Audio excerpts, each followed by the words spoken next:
Gek oor haar eie Afrika Ondier episode 77. Lia word eerste maandagoggend wakker. Sy het by Sergio in die woonstel geslaap, 'n uitsondering gemaak. Hulle het nou wel besluit om op Sondagaande te hergroepeer, elkeen op sy eie te wees, sodat hulle self kan voorberei vir die week wat voorlê. Hulle is mos nog nie getroud nie, en elkeen probeer die ander een meer oortuig dat hulle nog steeds hulle vryheid vreeslik waardeer.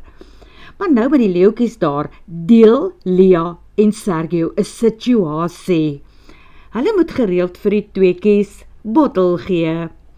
Lia skakel die ketel aan en was die leeuwelpies se bottels. Daarna moet sy vir Sergio wakker maak. Met 'n koppie koffie in haar hand raak sy aan sy skouer, waarop sy maag lê en slaap. Hy lyk erg beswaard wanneer hy op sy rug draai en daarna regop sit. Hy moet redelik vroeg vanoggend by die hospitaal aanmeld. Daar is blykbaar 'n operasie of 2 wat op hom wag, en na die lang naweek gaan hy met 'n personeeltekort sit. Een wat hy sal moet verduidelik, want Asja se vertrek het mos baie skielik en ongevraagd gebeur.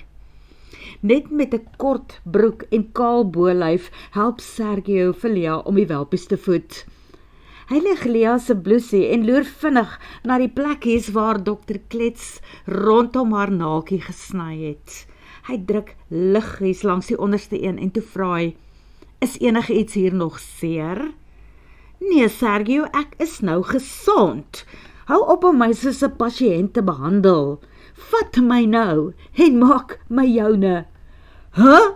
Sy amber oë rek wyd. "Nee, Lia, jy weet wat die reëls is."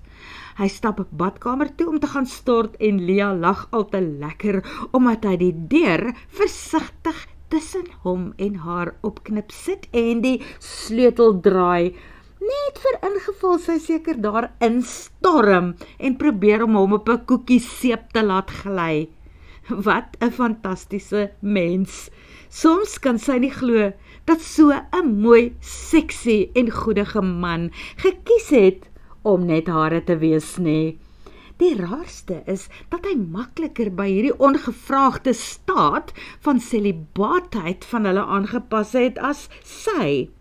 Soms voel dit vir haar asof sy klein blokkies uit die kombuistoonbank kan byt van frustrasie, terwyl hy homself ewe ongeërg oor dit alles hou, of in die badkamer gaan toesluit. As hy vandag met daai groot cruiser trok van hom hier uitry, gaan soek sy daai geskenk wat sy by Sylvie gekry het en toets dit op haarself. As sy net weet waar Sergio dit weggesteek het, die aand van haar dak-nak maakpartytjie. Magtig, 'n vroumens se senuwees kan ook knaag, en dan help ontspanning om 'n mens se aandag van die dramas van die oomblik af te trek. Sy haal vir Sergio 2 blokkies Weet-Bix uit en sny skyfies piesang daarin, 'n teelepeltjie suiker en 'n bietjie melk. "Jou ontbyt, leeuman," sê sy. "Dankie, en waar is joune?" vra hy. "Nee, ek gaan later eet." Sy vra so terloops, "Onthou jy daardie pakkie wat Sylvie vir my gegee het, vir my huis se dak nat maak?" "O ja, daai langwerpige pakkie waarin haar geskenkie toegedraai is, wat sy vir jou gegee het om te verhoed dat jou aande of dae te lank en te eensaam raak." Hy lyk vreeslik onskuldig, botter kan nie in sy mond smelt nie, maar hy onthou darm van die pakkie. "Ja, daardie een, Sergio, waar het jy hom toe gebêre?" "Op 'n veilige plek. Ek wil nie hê bouers en skoonmakers moes dit op jou bed kry en agterkom dat daar 'n lewendige, wikkelende paling met 'n suigende bek in is nie. Kan jy dink as iemand besluit om dit te steel, want hulle gaan dink dat daar iets so nuttig soos 'n flitslig in is. Dan kom hulle agter, dit is iets om te eet, en hulle gooi dit in die vuur om te braai, en boem, sê die batterye. Gits, Sergio, Maar jy dink darm aan alles, nee? Jep, die dat ek dit op 'n vreeslike veilige plek gaan staan en wegsteek het.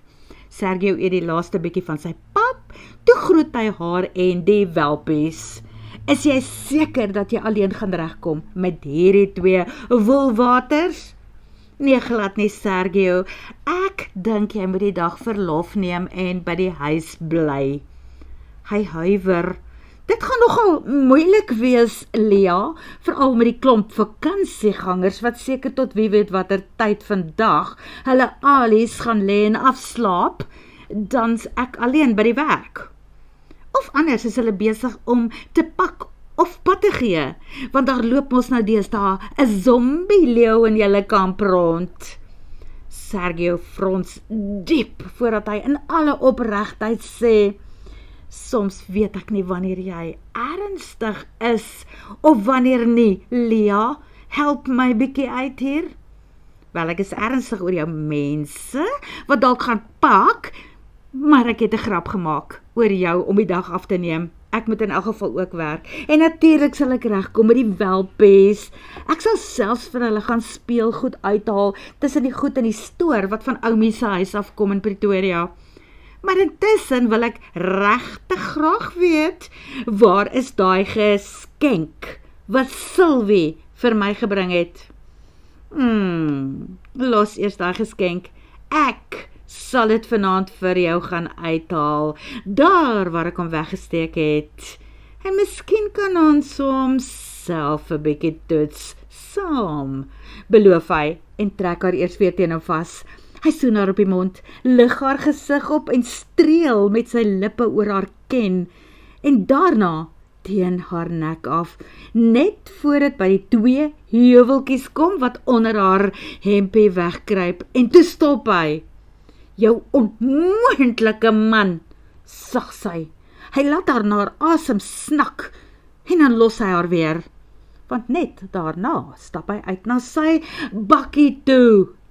Sy gaan staan op die stoep om vir hom te waai. Daarna moet sy haar eie oorverhitte liggaam onder 'n stort warm water in haar eie plek tot bedaring gaan bring. Die oomblik waarop Sergio by die dierehospitaal instap, gryp die dagse roetine om.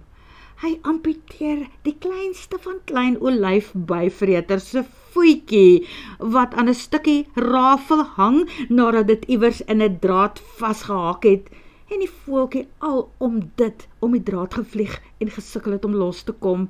Toe sit hy 'n salfie aan die diminutiewe stukkie pleister wat hy op die voeltjie se beentjie plak. Daarna moet die voeltjie in 'n hokkie gaan bly om beter te raak. Nou moet die mense bytjies en goggas aandra vir die pasiënt asseblief. Dit is altyd mensgemaakte goed waarin die diertjies seer kry. Sergio is bly om te sien dat sy pasiëntjie 'n eerste vleiende goggatjie wat iemand aanbring verorber. Hy is nou die held van die vroumense daar in die kamp. Die meeste ander veeartse in sy skoene sou sê, ag nee, laat die natuur sy gang gaan. As die ou bondeltjie vere nou moet sterf, dan is dit maar hoe dit moet wees. Maar Sergio voel amper die dingetjie se pyn aan. 'n Veldgids van iewers af bring 'n pofadder in 'n koelhouer in. Hy dink 'n kar het oor die ding se rug gery. Dit het net daar gelê en bloei. Sergio is bietjie versigtig om die derasie deeglik te ondersoek.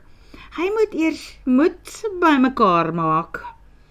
Ek sou haar nou vir jou vasgehou het, maar ek is 'n bietjie bekommerd dat daar dalk van die wervels van haar rugstring gebreek het, verduidelik die veldgids. Dis baie bedagsaam van jou om aan haar ribbes te dink, merk Sergio op. Hy bekyk haar deeglik hier van bo af.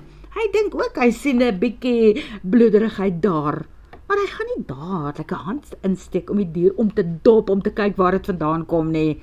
Miskien later. Nou moet ek gaan. Ek het 'n trok vol mense wat wil gaan leeu soek. Kan ek later kom hoor of die slang alright is, Dr. Sergio? Jy kan, maar as die slang alright is, gaan ons haar deur die oggend iewers loslaat. Dit is nie reg dat sy in so klein spasie gelaat word nie. Want dit is al wat ons gehaat het, een van die toeriste se koelhouers. Hy gleer hom aan, toe draai hy na die assistent en sy oog val op 'n skrywe dwars oor die man se bors. Hy lees, Rory. Rory, is dit jou naam? Jep, my naam is Rory. Ons beloof, ons sal die koelhouer mooi vir jou was, as ons die pasiënt losgelaat het, en dan kan jou gaste terugkry, as julle vanmiddag weer verbykom. Nee, dankie, Rory. My gas soek nie daai ding weer terug nie. Sien julle later. Wel, dan deps ek hom. Sê vir jou gas, ek het eers gesê, ek soek daai koelhouer vir myself. Sergio kan amper glimlag oor dit alles. Dan werk dit. Die name skryf ding ook. Nou sal hy ook onthou dat sy assistent se naam Rory is, want hy vergeet meestal die klomp hooligans se name, omdat hulle so kom en gaan. Maar na die naweek en nadat Asja hulle diens verlaat het, het hy besluit om 'n knoop in sy darmes te maak. Hy gaan van nou af 'n punt daarvan maak om almal se name te leer ken en te onthou. Maar omdat 'n knoop in sy darmes nie altyd werk nie, want sy darmes knoop dikwels oor ander goed soos die welpies, waaroor hy worry, toe besluit hy daar is nog maniere om mense te leer ken. Die dat hy tydens die vergadering vanoggend gesê het, dat die mense hulle name op 'n plakker moet skryf en dan moet hulle dit op hulle borste of iewers plak, sodat hy dit kan lees en sien. Die admin vrou van die hospitaal sê toe, nee, jammer dokter Martinez, hier is nie plakkers om vir 'n klomp gomtorre te gee om op te mors nie. Toe haal Sergio sy notaboekie, waarin hy altyd sy aantekeninge maak, wat later e-posse moet word, en dan skryf hy daarin. Toe sê hy vir hulle, maak naamplakkers hiervan en kry dit op julle self. Hy sal dit by Bonsai in die boekwinkel gaan koop, as hy later plakkers vir hulle wil gee. Hy sal dit self doen man, vergeet die hospitaalse plakkers. En toe skeer hy bladsytjies agteruit sy notaboek en gee dit aan. Skryf nou julle name daarop en sorg dat julle dit iewers aan julle dra waar ek dit kan sien met dik swart penne. Hier, vat. Vervlaks nie die hele bladsy vol nie. Ek kan lees, ek dra nog nie bril nie. Julle moet die papiertjies deurskeur en in die helfte gebruik. En julle moet hierdie papiere mooi oppas. Dit moet môre en oormôre ook werk. Toe skeer hy maar nog 'n paar bladsye uit en daarna blaai terug en gaan skryf onder naamplakkers saknotaboekies. Want nou het hy sy enigste notaboekie opgewoes. En toe stypel hulle name aan die klere wat hulle dra vas. En een of twee van die meisies sit dit met knippies in hulle hare. Nou, dit is so lank 'n goeie begin, solank hy dit net kan sien. Behalwe dat Zelda nou uit haar vlegsel gefladder kom van Zelda se kop af. En daar land dit op die slang en mik vir die reptiel. Vinnig, nee. Vinniger is die klap van die hand. Kyk hoe amper het hy daai papier gepik. Spog Rory. Sy naam is op sy papier en sy naam is nou met 'n permanente merkpen onderste bo op sy hemp se maag geskryf en sy naam staan nou op sy voorarm en hand. Hy is eintlik Rodericus, vertel hy. Vanaand skryf hy sy volle naam uit op 'n baie spesiale plek ook. En as hy môre by die werk instap, is dit maar nie weer net Rory as hy klaar is daar. Natuurlik het Sergio verstaan waarvan hy praat en hy moes hom inhou nadat 'n snorklaggie uit sy streng fasade ontsnap het. Toe spog Rory, 1 vir Rory en 0 vir julle teenstanders. En daar slaan Zelda om vir 'n 6. Sal nie werk nie, op daai slangetjie van jou is daar nie genoeg plek om Rodericus uit te skryf nie. En toe moet Sergio lip byt om nie uit te skater nie. En daar kry Zelda ook punte. Toe kom hy agter, hulle gee vir mekaar punte as hulle hom in die lag kry. Hy vra, kan ons asseblief aangaan met werk? Ons sit hier met 'n eislike groot slang, waaroor ons ook later 'n besluit sal moet neem. Jy is reg, Dok. Hierdie slang is 'n ouetjie wat saak maak, sê die meisie wat haarself Zelda noem. Ek steek nie my hand daarin om my naampapier uit te haal nie. Wat gebruik jou hand vanaand? Dan wys ek jou hoe skryf ons Rodericus. Genoeg! Sergius skud net sy kop. Moet hy met 'n klomp ape sit wat regtig net aan een ding dink? Van ape gepraat. Daar is weer 2 wat hy vandag moet steriliseer. Hulle deel nie met die primate in gevangenskap nie. Hulle sorg net dat die diere 'n goeie lewe het verder. Maas is al besig om die tweekies te prep en hy besluit om die pofadder vereers te los en te gaan opereer. Blaaskans, dis wat hy die pofadder wil gee, want elke keer as hulle aan kyk, kan sê die pofadder, shh, so blaaskans, by wyse van spreuke, en daarom sit hy die deksel skeef op met 'n redelike swaar klip bo op dit alles. Hy sit ook die koelbox waar hy dit kan dophou, want met 'n klomp studente weet mens nie wie kry dit in hulle koppe om 'n halsband om die ding se nek te sit en dit vir 'n wandeling te gaan neem nie. Miskien later sal hy dit self doen. Rory is 'n pas afgestudeerde jong veearts, maar nog bietjie van 'n losbol.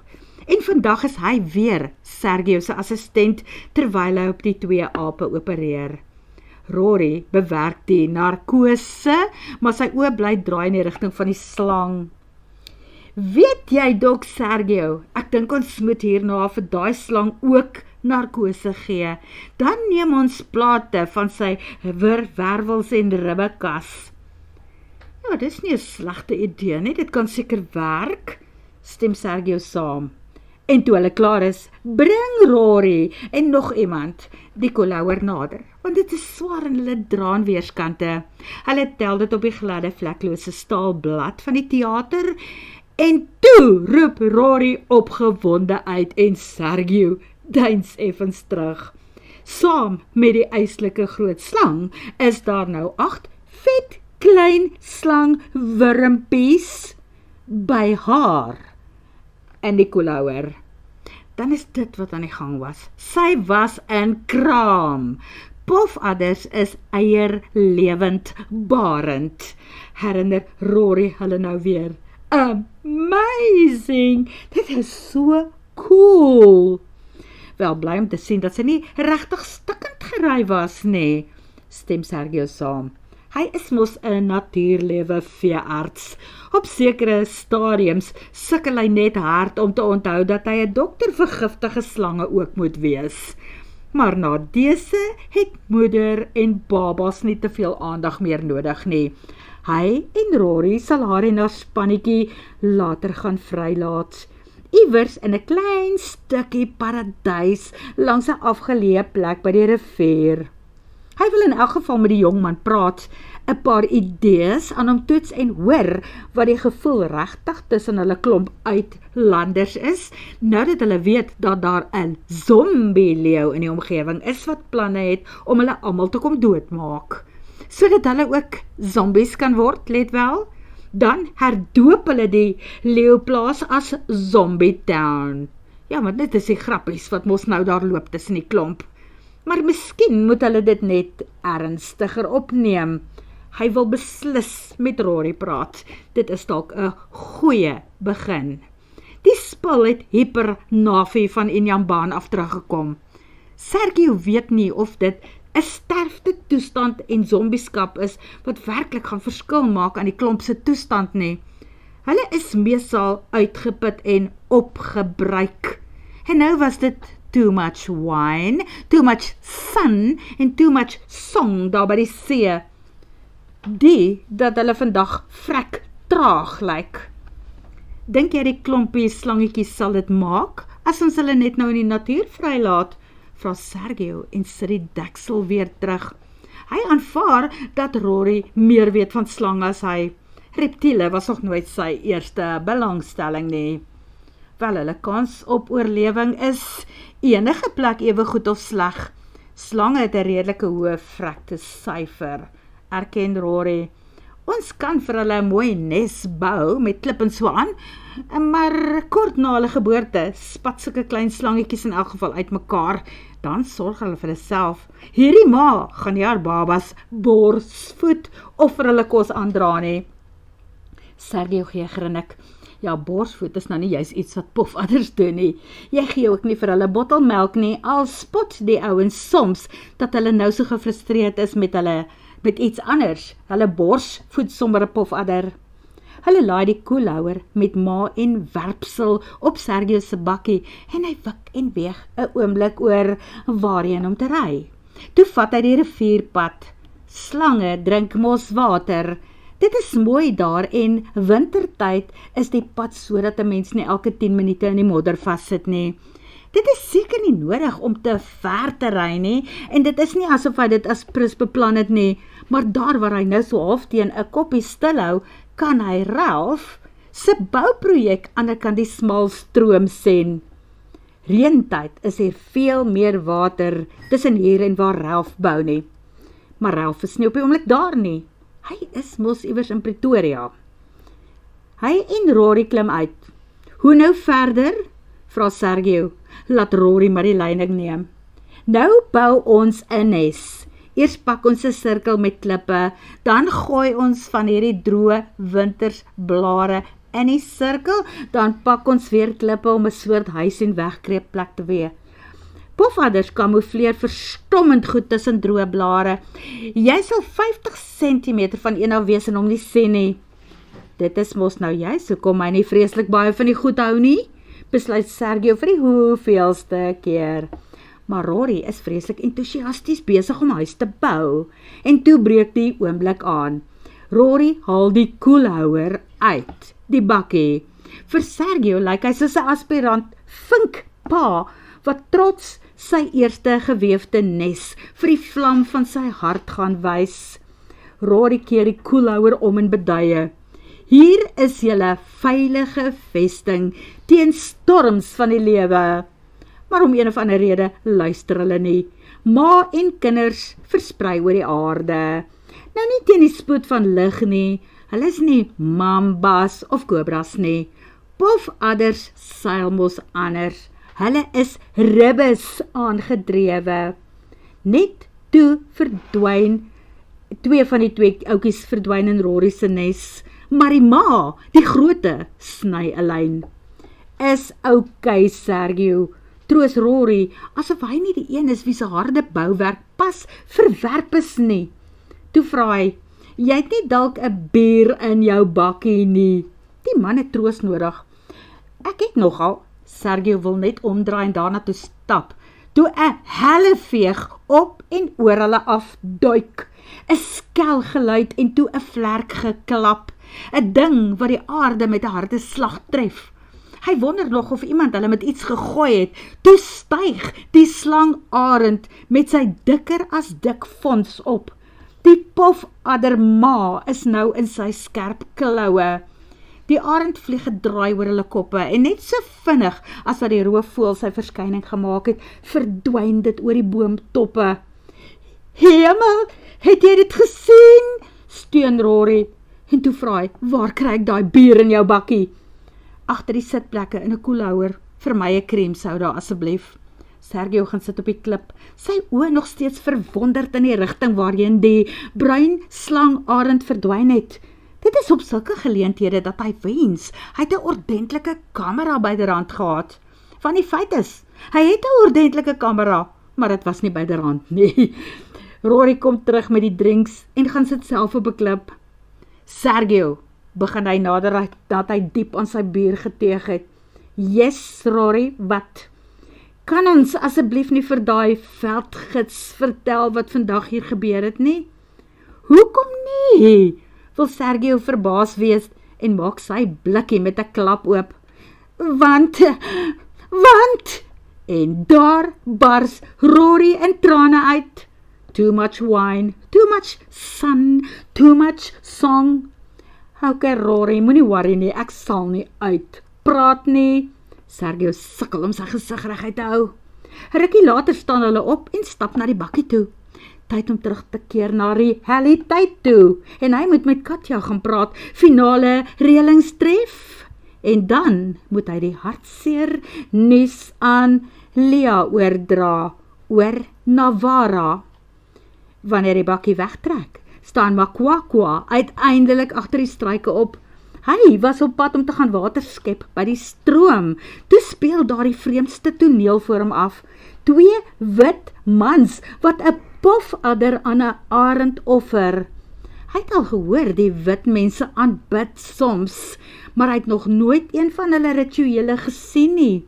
Sy gesig maak 60 plooie, soos wat hy daaroor top en wonder, toe hy eers rondkyk vir krokodille, voordat hy die emmer in die water druk. Word vervolg.